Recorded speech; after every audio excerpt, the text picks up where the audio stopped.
Hey, it's real late. Hot 97, my name is Peter Rosenberg, and this is a special interview for a couple reasons. Number one, most importantly, we're talking to a guy who the streets love, a lot of hip-hop fans love, and you rarely hear from. And number two, he's going to be going away for a while tomorrow, so I feel special that we have his time, his limited time that he has. So, first of all, J.R. Ryder is here. What up, bro? Rosenberg, appreciate you, bro. Yo, appreciate you for coming through, man. You're one of the streets' favorites over the last decade. Appreciate that, Gotten man. a lot of love, the people who love lyrics and people who love MCs. Yes, sir. So first and foremost, you have a new tape out. Yeah, Return to Greatness. I just put that out February 25th. That's on Nat Piff. I did about like 35,000 downloads with no video, no promo, no nothing. I ain't put out music in like 2 summers. You know what I mean? So it's definitely doing good. Shouts to everybody that download that. If you ain't get it, go get it. But then you also have Writer's Block 6. I got Writer's Block 6 coming out today at 8 o'clock. You know what I'm saying? Extended clip. That's 2 mixtapes within a month. Not too many rappers out there working like that. I should have been doing that, but I definitely, So what have you been doing? Why have you not been recording the last couple of years? Honestly, this past year I've been, back and forth fighting this case, you know what I'm saying? So this shit been having my mind elsewhere, you know what I'm saying? Like I had a whole mixtape already done to come out with. But once I start seeing where the case was going, my mind state start changing. Like my mood just as far as music start changing. So I had to scrap that and do a whole new mixtape. All right, so you already told me off the air the story and that you don't want to tell the whole thing, as you shouldn't. Yeah. But it's a situation that you got put in where you did not commit the crime you're accused of. Yeah. But you are going to go away for a while because of it.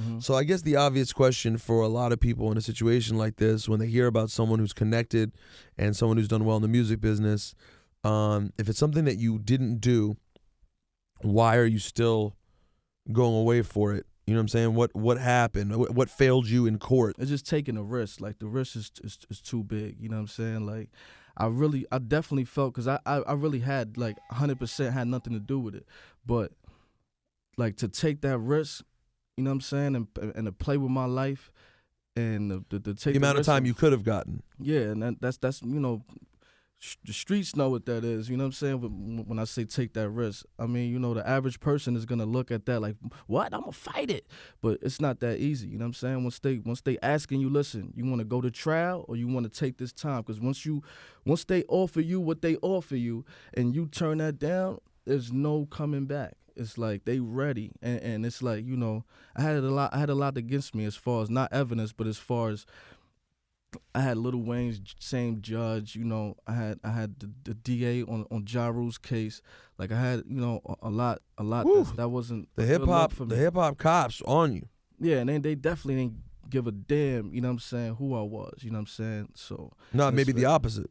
Yeah, maybe they did give a damn who you were, but for the wrong reason. Yeah, exactly. So.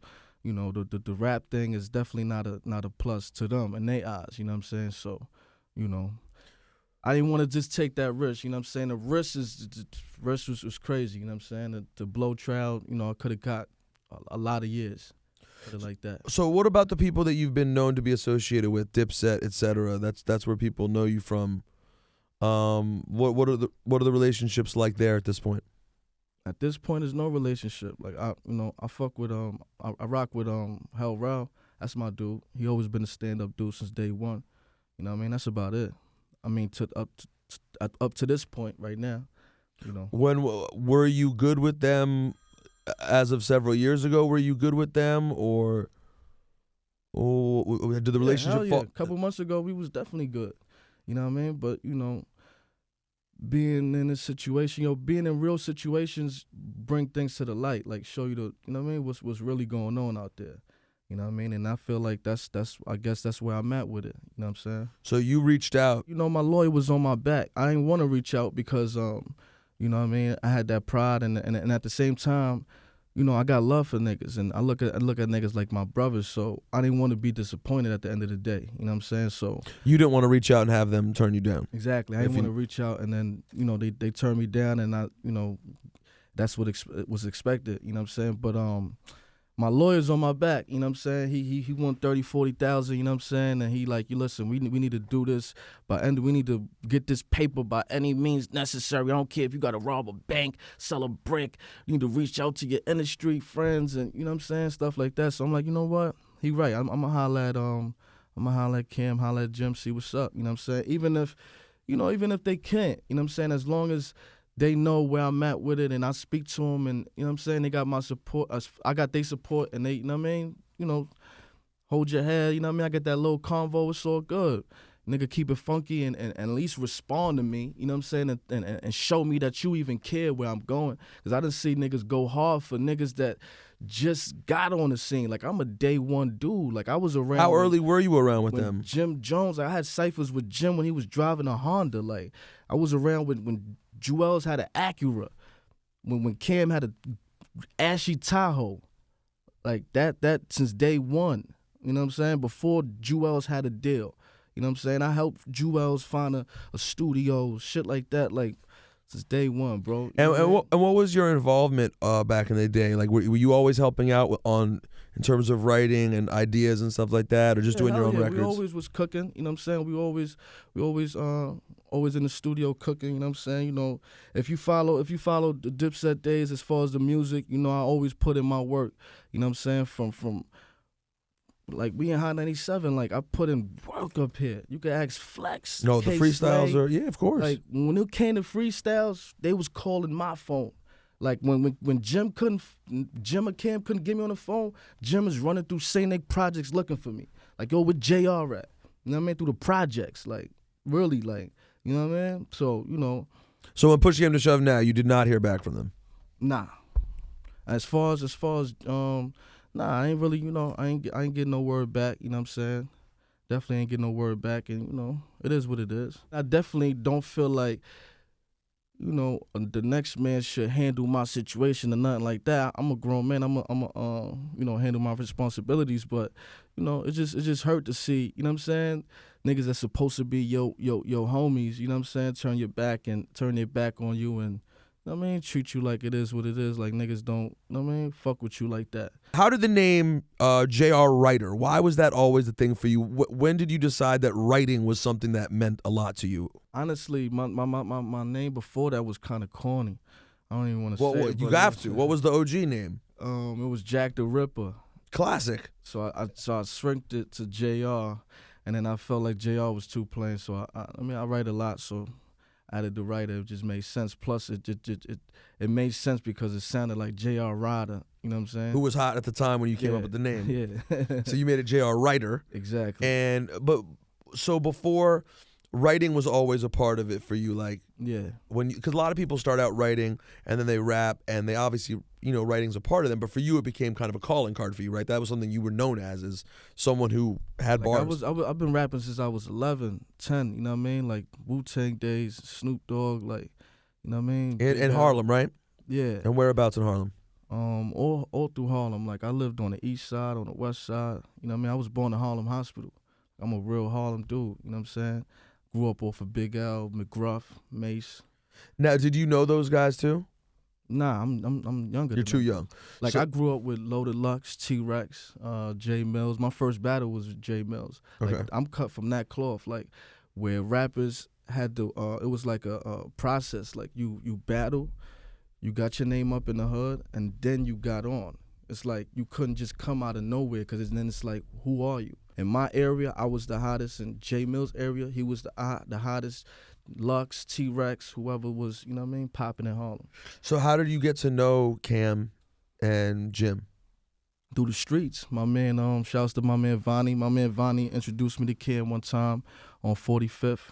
You know what I mean? He was always up there with Luke Abrazi. I don't know if you know Luke Abrazi. Shouts to Luke Abrazi. And the Taliban or whatever. And I spit for Cam one day. He had pulled up to 145th, and I was up there with Luch. And he pulled up in the Tahoe. He had Jewels with him. They had just finished shooting the Diplomat Volume 1 cover. They both had the furs on. And I spit for Cam, and he like, yo, the Diplomats ain't situated yet, but, you know what I mean, as soon as we get on, stick around, I got you, you're ready. So since that day, you know, been day one. Online, said you put out something like 13 mixtapes? something like that, 13 or 15 mixtapes. Yeah, I put out a bunch of mixtapes. I done did so many deals, like, you know what I mean? What would you consider to be the most well-known verse or record you've done that people come up to you and mention the most? Grill 'em, Get 'em. I mean, they still play in the clubs. Like, what else?